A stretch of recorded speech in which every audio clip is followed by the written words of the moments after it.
নামতিদল পঞ্চায়তৰ অন্তৰ্গত চাউলুং চুকাফা উদ্যানত থকা সৌৰশক্তি চালিত লাইট আৰু পঞ্চায়তত থকা সৌৰশক্তি চালিত লাইট কালি দুৰ্বৃত্তই ভাঙি ছিঙি বেটেৰীসহ চুৰ কৰি লৈ যায়। উক্ত ভাষাক আমি তীব্ৰ ভাষাৰে গৰিহণা দিছোঁ আৰু দোষীক অতি শীঘ্ৰে কৰায়ত্ব কৰিবৰ কাৰণে আমি প্ৰশাসনৰ ওচৰত দাবী জনাইছোঁ। ইতিমধ্যে আমি হালুৱাটিং প্ৰশাসনক ভাৰপ্ৰাপ্ত বিষয়াক অৱগত কৰিছোঁ যে বিষয়টো অলপ গুৰুত্ব সহকাৰে লৈ এই দোষীক যাতে উচিত বিচাৰ কৰে। নমস্কাৰ, মই নামতিদল গাঁওৰক্ষী বাহিনী সম্পাদক ও হালুৱাটিং থানা উপদেষ্টা সমিতিৰ সভাপতি হৈ এটা কথা ক'ব বিচাৰিছোঁ যে আজি এখন আমাৰ গুৰুত্বপূৰ্ণ সভা, ৰাজহুৱা সভা অনুষ্ঠিত হৈ গ'ল।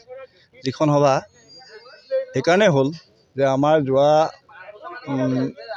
7/5/26 তাৰিখৰ ৰাতি কোনোবা দুষ্কৃতীয়ে গাড়ীয়ে ষ্ট্ৰীট লাইট 5টা ষ্ট্ৰীট লাইট পঞ্চায়তৰ বাউণ্ডেৰীত থকা আৰু চুকাফা উদ্যানত থকা আৰু ৰাস্তাত থকা 5টা ষ্ট্ৰীট লাইট ভাঙি লণ্ডভণ্ড কৰি লৈ যায়।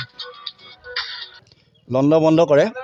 এইটো কথা আমি ৰাতিপুৱা প্ৰায় 5টা বজাত গম পাই নামতিদল গাঁও পঞ্চায়ত এলেকাৰ নামতিদল বাইলুং কছাৰী গাঁও প্ৰধান সৰোজ দত্ত আৰু মই বিপুল কুমাৰ শইকীয়াই স্থানীয় লোকসকলক আমন্ত্ৰণ কৰি এখন সভা নামতিদল গাঁও পঞ্চায়তৰ এলেকাত অনুষ্ঠিত কৰোঁ আৰু উক্ত অনুষ্ঠিত সভাই এটা সিদ্ধান্ত গ্ৰহণ কৰে যে এইটো যিটো কাম আমাৰ নামতিদলত কোনো দিন হোৱা নাছিল, এই কামটোৰ কাৰণে নিন্দা কৰে, গৰিহণা দিয়ে আৰু লগতে আমাৰ হালুৱাটিং থানাত ৰাইজ আৰু গাঁও পঞ্চায়তৰ পৰা 2টা কপি এজাহাৰ প্ৰদান কৰিবৰ কাৰণে সিদ্ধান্ত গ্ৰহণ কৰে।